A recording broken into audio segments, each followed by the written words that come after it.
Bom dia, pessoal. Minha equipe é formada pelos seguintes componentes: Laís, Luciana e eu, Jutaí, ficamos responsáveis pela exposição do conteúdo Metabolismo secundários em plantas. No decorrer do seminário, iremos abordar o que é metabolismo secundário, os tipos de metabolismo secundário, ou seja, vamos diferenciar o primário do secundário, função do metabolismo secundário, os principais compostos que vamos tratar, que são os fenólicos, os tempenos e alcaloides, e vamos também exemplificar famílias e espécies vegetais da caatinga com esses compostos, os fatores influenciáveis ao metabolismo secundário, a importância do metabolismo secundário, seja na parte ecológica, na econômica e na medicinal. E, por fim, terão aí referência do trabalho. Então, o que é metabolismo secundário? Então, a gente sabe, né, que as plantas, devido à sua forma séssil, né, a qual difere aí da maioria dos animais, que tem estruturas específicas, né, e movimentos para se defender, os vegetais, dessa forma, eles não podem se deslocar, né, quando eles estão submetidos a situações desfavoráveis ou estressantes. E assim, né, ao longo da evolução, da sua história evolutiva, os vegetais eles foram selecionados e adquiriram estratégias de defesa, ou seja, utilizando os compostos e substâncias que são os metabólitos secundários.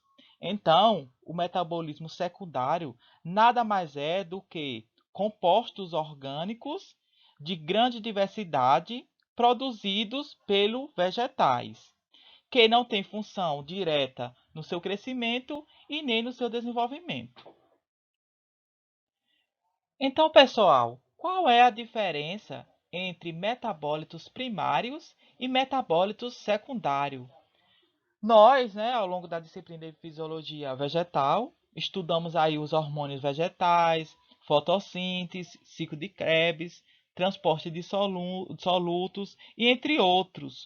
Isso é o que chamamos de metabólitos primários, ou seja, que desempenham função essencial no vegetal e que ocorre em todas as células vegetais vivas de maneira universal, ou seja, são idênticos em todas as plantas. E estão aí atrelados ao crescimento do vegetal, divisão celular, armazenamento, a respiração e a reprodução. Já quando falamos dos metabólitos secundários, em contrapartida, são diferentemente dos metabólitos primários, onde originam compostos que não possuem uma distribuição universal, pois não são necessários para todas as plantas. Como foi mencionado anteriormente, né, alguns metabólitos secundários são específicos para algumas espécies de plantas. Porém, de maneira geral, os metabólitos secundários eles desempenham algumas funções, tais como na defesa contra herbívoro e patógeno, alelopatia, na proteção contra raios ultravioleta e poluição, e na atração de polinizadores e dispersores, e outras funções, né, que serão mais explanados ao longo do trabalho. Agora vamos conhecer os principais compostos do metabolismo secundário, que são aí, como já foi mencionado, os compostos fenólicos, os tempenos e os compostos nitrogenados. Thais e seus colaboradores de 2017 eles postulam, né, em seus trabalhos que os compostos fenólicos vegetais eles constituem aí um grupo quimicamente heterogêneo, com aproximadamente, ou seja, com cerca de 10.000 compostos aí já descritos. E os compostos fenólicos eles recebem esse nome por apresentar em sua estrutura pelo menos uma unidade fenol. um grupo de hidroxila ligado a um anel aromático. Um anel de 6 átomos de carbono, contendo aí 3 ligações dupla, podendo haver mais de uma hidroxila por anel. Os fenólicos são um grupo de compostos que são bastante presentes no nosso dia a dia, embora a gente nem sempre nos dê conta disso, né?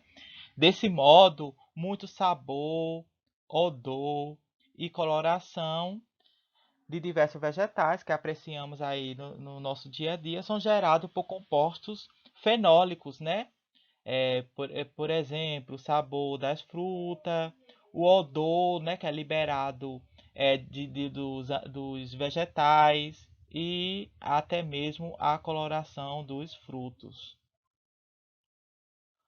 Os compostos fenólicos não são apenas atrativos somente para nós humanos, mas também para outros animais, os quais eles têm diversas funções, como por exemplo, na polinização e dispersão das sementes.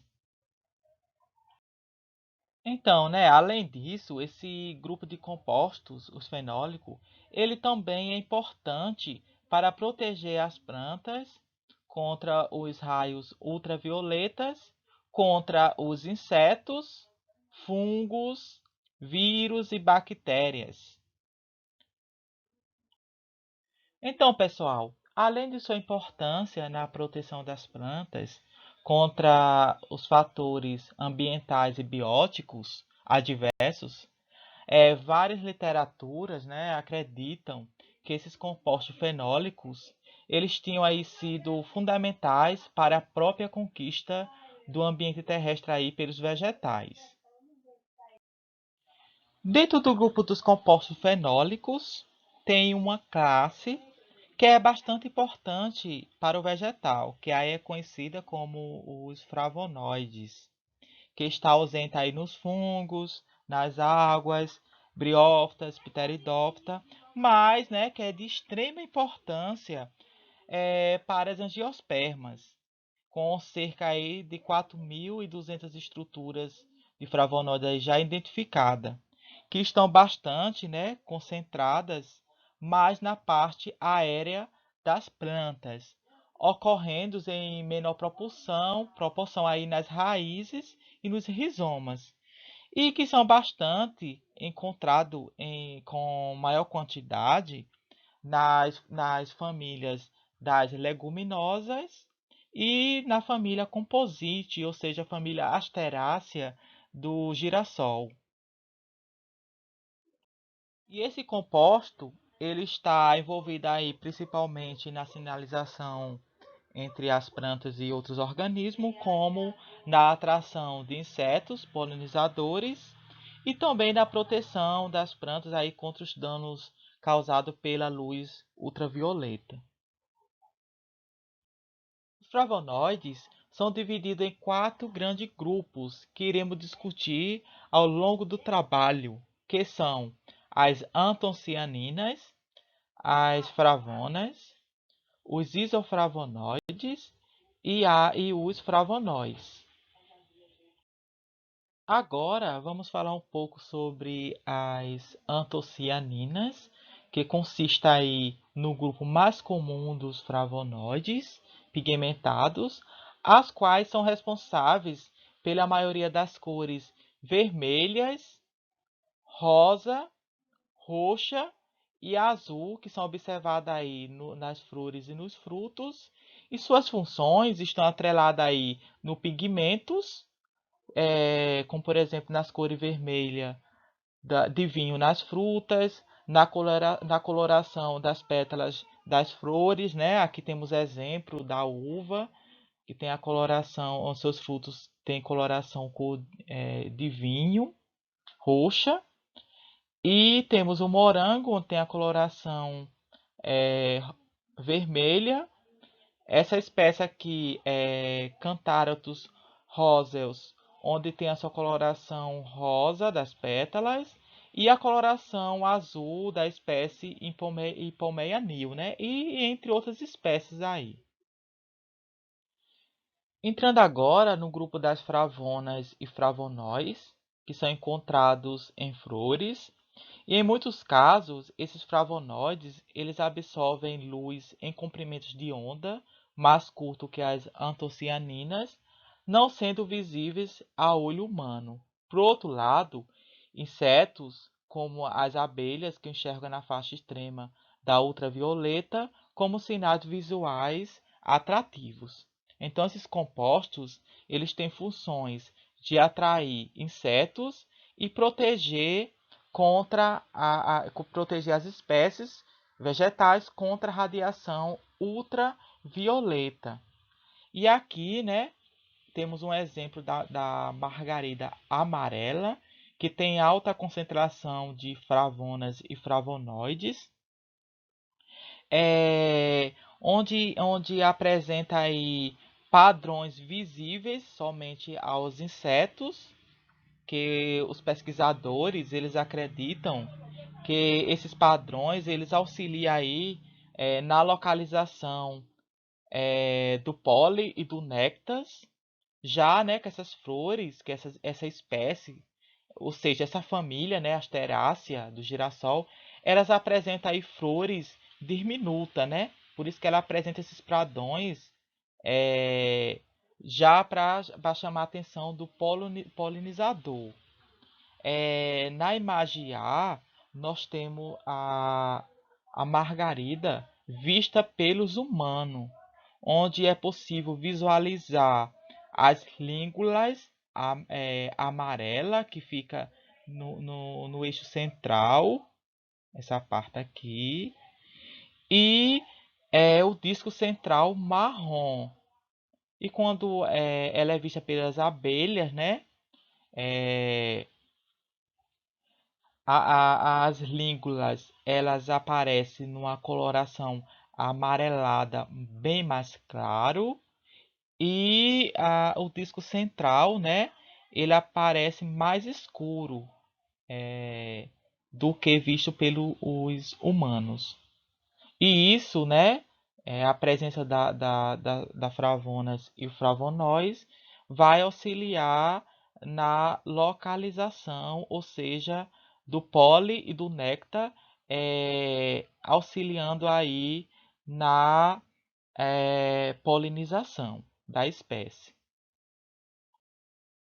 E entrando agora no último grupo dos flavonoides, que são os isoflavonoides, que são encontradas aí principalmente na família das leguminosas e apresentam várias atividades biológicas diferentes, como no caso vai ter ação inseticida, ação antiostrogênicas e fitoalexina.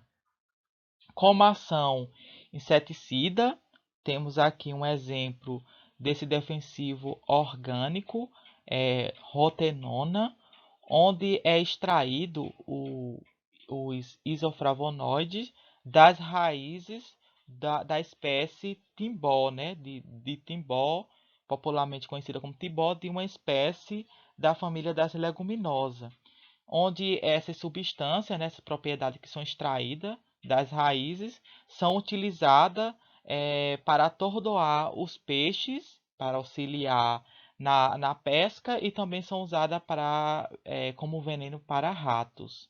E como ação antiestrogênica, que é encontrada, esse composto é encontrado no trevo. Aí a gente tem um exemplo aqui, quando as ovelhas se alimentam desse trevo, causa infertilidade, né? Justamente pela concentração desse composto que tem na espécie do trevo. E como fitoalexina, são compostos antimicrobianos sintetizados pela plantas em resposta aí às infecções causadas por bactérias e fungos, né? E que aí vai dificultar o crescimento aí de patógenos é, e a sua propagação. E para fechar os compostos fenólicos, temos aqui os taninos, que eles reduzem significativamente o crescimento e a sobrevivência de muito herbívoro. E os taninos, eles atuam aí na defesa contra micro-organismos e também eles inibem o forrageio de herbívoro. Ou seja, esse composto ele vai funcionar como um repelente alimentar com a alta concentração de tanino, que vai inibir aí a ingestão por animais. Esse composto ele é encontrado principalmente nas camadas externas do vegetal.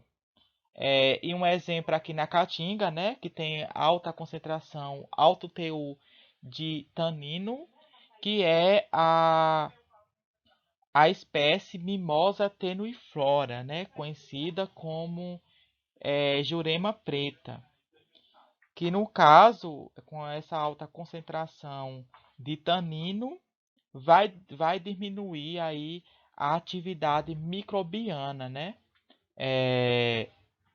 E outra espécie também que tem alta concentração aqui na caatinga de tanino é o angico. Entrando agora nos compostos tempenos, os tempenos eles representam aí cerca de 55 mil moléculas descobertas, constituindo o maior e mais complexa classe de produtos naturais. E eles são classificados aí com base em unidade de 5 carbono. Então, pessoal, assim como os compostos fenólicos, os temperos eles estão presentes também no nosso dia a dia. Talvez você desfrute desses compostos no seu dia a dia e você nem saiba.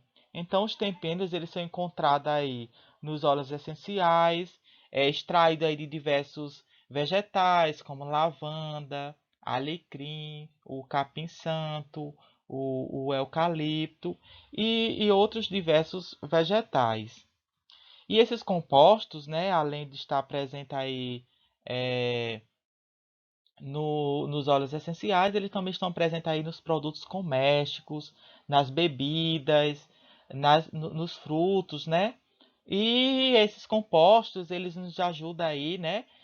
Tem uma função muito importante nas plantas e eles nos ajudam aí contra, através de chás, né? E até mesmo dos óleos essenciais, através de, nos ajuda aí contra os estresses do dia a dia.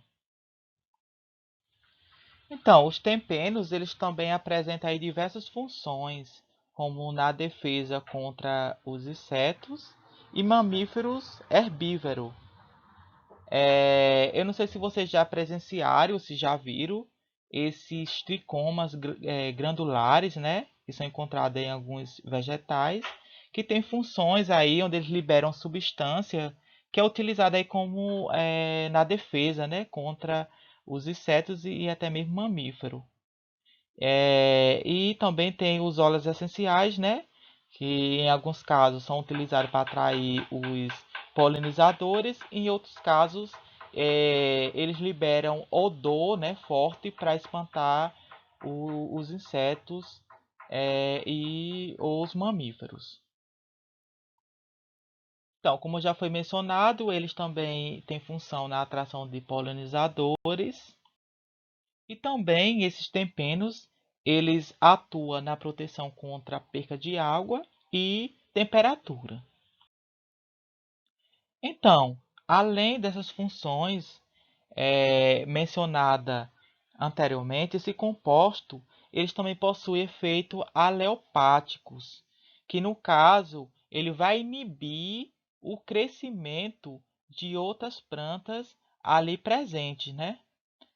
No caso, ele vai liberar um aleloquímico, o vegetal ele vai liberar um aleloquímico no meio ambiente que vai afetar o crescimento ali de outras plantas ali próximas. Agora, iremos abordar os principais grupos dos tempenos, iniciando pelos monotempenos, que faz parte do grupo dos óleos essenciais. Esse composto ele tem função nos vegetais, tais como atrair polinizadores, principalmente os noturnos.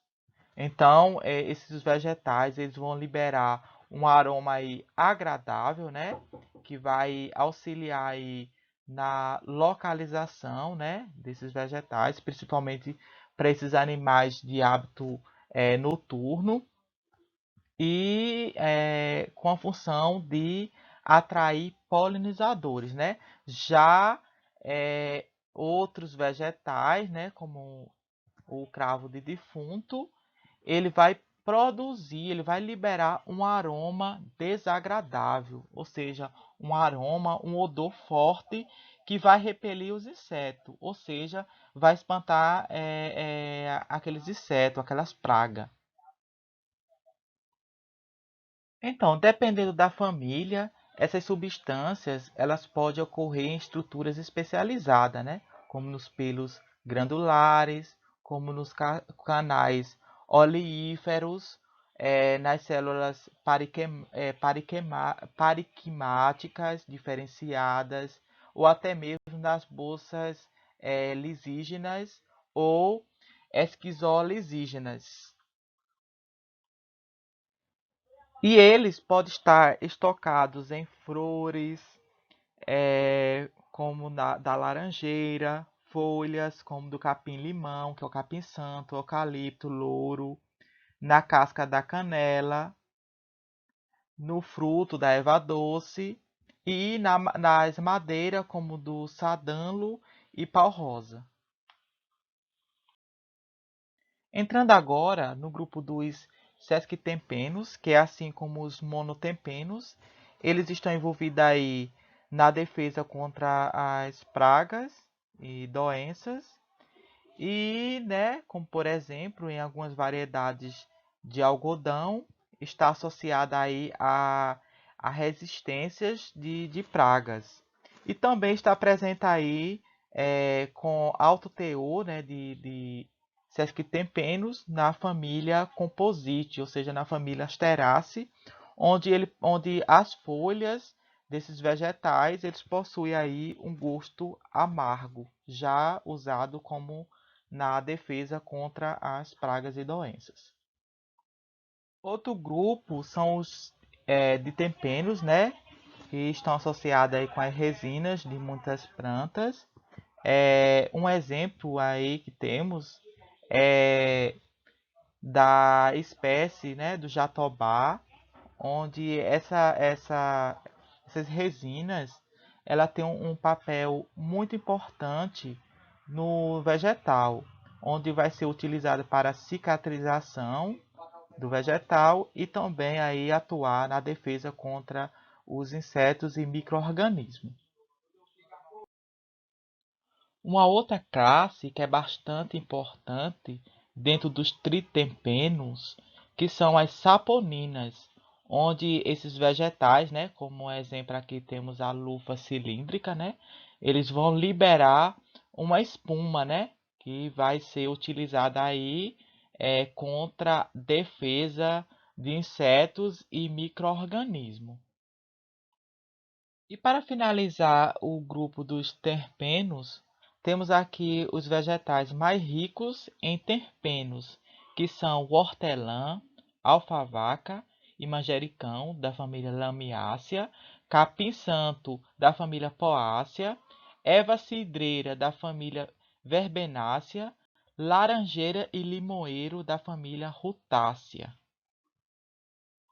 Por fim, temos os compostos nitrogenados e um grupo muito conhecido são os alcaloides. Então, os alcaloides eles são compostos orgânicos cíclicos que possuem pelo menos um átomo de nitrogênio no seu anel. São encontrados aí principalmente nas angiospermas, de modo mais frequentemente nas eudicotiledôneas. Cerca de 15 mil alcaloides foram até agora isolados e suas estruturas identificadas. Entre elas estão a cocaína, codeína, cafeína, nicotina e a atropina. Essa classe de composto do metabolismo secundário, ela é famosa justamente aí pela presença de substâncias que possuem um acentuado efeito aí no sistema nervoso. A maioria dos alcaloides em vegetais tem funções aí de defesa contra a herbivoria, especialmente aí os mamíferos.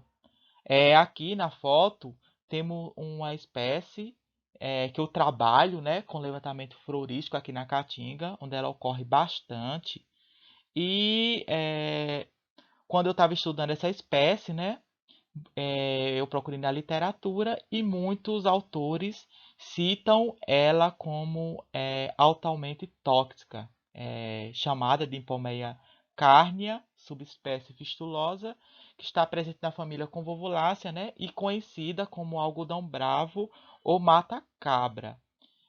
Como vocês estão vendo na foto, é, justamente por ter a presença, o alto teor de alcaloides, vai causar uma doença lisossomal em ruminantes, especialmente aí em caprinos, onde vai deixar o indivíduo fraco, né, com fraqueza, e mexer também no sistema nervoso. E os alcaloides, além de apresentar efeito tóxico para os animais, eles também apresentam efeito tóxico para nós humanos.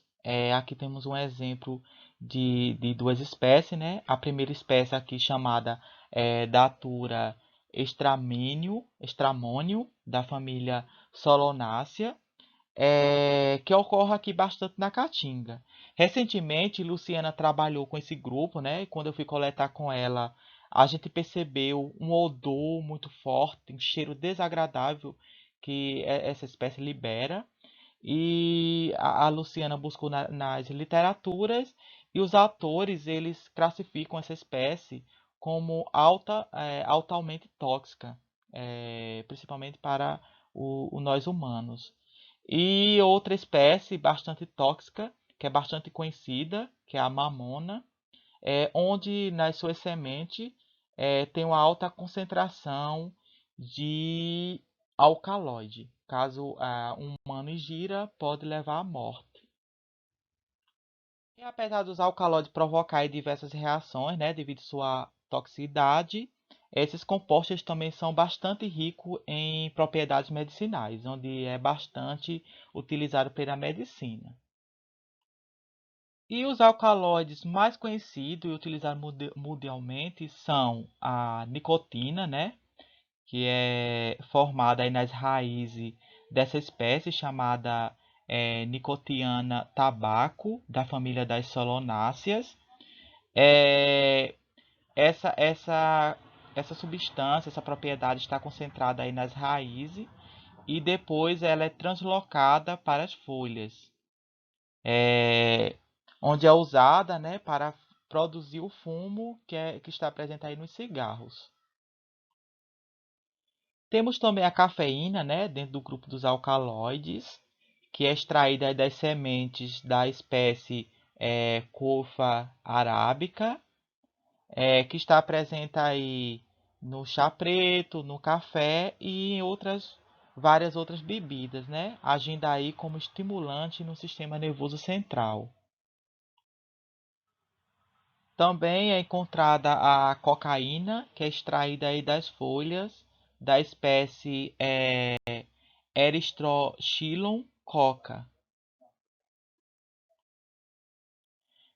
Então, para aprimorar o nosso trabalho, a gente buscou na literatura algumas espécies vegetais que são bastante ricas em metabólitos secundários aqui da Caatinga. E a primeira delas é a Anadenatera colobrina, mais conhecida aí angico, né? O angico das famílias das leguminosas, onde possui o alcaloides e taninos. E temos também a Jatropha gosifolia, que é conhecida como peão roxo, da família das Euphorbiaceae, que ela é bastante rica em metabólitos secundários, onde vai ser encontrado os flavonoides, alcaloides, tempenoides e taninos. Amburana cearense, mais conhecida como amburana de cheiro, das famílias das leguminosas, onde vai ser encontrado flavonoides e taninos. O cajueiro, é, Anacardium occidentalis, da família Anacardiaceae, onde vai ser encontrado alcaloides e taninos. A espécie Ziziphus juazeiro, mais conhecida como juá, da família Ranácea, onde vai ser encontrado saponinas e triterpenoides, e a espécie Poicianellus pyramidalis, da família das leguminosas, mais conhecida como catingueira, onde vai ser encontrado o alcaloide e tempenos. Aqui são os fatores influenciáveis ao metabolismo secundário, como altitude, sazonalidade, índice pluviométrico, a temperatura e entre outros fatores. Fatores estes que são primordiais, que podem influenciar o acúmulo de metabólito secundário nos vegetais. Falando um pouco sobre a importância dos metabólitos secundários, né, iniciando pela importância ecológica. Como já foi mencionado, o principal papel dos metabólitos secundários está atrelado à proteção contra pragas e patógenos. Os metabólitos têm funções ecológicas, né, aí nas plantas, como proteger contra os herbívoros e patógenos. Também serve aí como atrativo, através do aroma, da cor e do sabor para os polinizadores. E funciona também como agentes de competição entre plantas e de simbiose entre as plantas e micro-organismos. Falando um pouco sobre a importância econômica do metabolismo secundário, onde ele reside em três grandes áreas, que aí entra a fitomedicina, a nutracêutica e as aplicações industriais diversas. Na fitomedicina, muitos dos compostos, apesar de serem suficientes para matar os insetos ou até mesmo os vertebrados de grande porte, quando utilizado em doses adequadas, aí converte-se em medicamento. Aqui temos um produto secundário, né, que está envolvido na defesa através de atividade citotóxica contra patógeno que pode ser úteis aí como agente antimicrobiano na medicina. E aqueles envolvidos na defesa contra herbivoria através da atividade neurotóxica pode ter efeito benéfico no homem, atuando aí como antidepressivo, sedatismo e também como relaxantes musculares ou anestésico. Temos exemplo aqui de dois medicamentos, né? O meleato de midazolam e o Dofrex, que são bastante utilizados. E tem outros medicamentos que são feitos aí dos metabólitos secundários. E, né, como a nutracêutica, essa área ela é emergente, basicamente combina a alimentação com a prevenção de doença, né, buscando os chamados aí alimentos funcionais. É parte considerável das substâncias de origem vegetal que previne aí doenças, são antioxidantes e alguns deles faz parte aí do metabolismo secundário, como a carotenoides e flavonoides. O metabolismo secundário é importante também nas aplicações industriais, né? Como por exemplo no uso de taninos para curtir couro, onde são extraídos de alguns vegetais as cascas, né? Que contém ali grande quantidade de tanino, que é usada ali principalmente no couro como conservante, né? que contra ali, que vai evitar fungos e bactérias. E aqui abaixo tem as espécies que são bastante utilizadas, né, com fonte de tanino, que são o quebracho e a cássia. E por fim, tem aqui as referências do trabalho.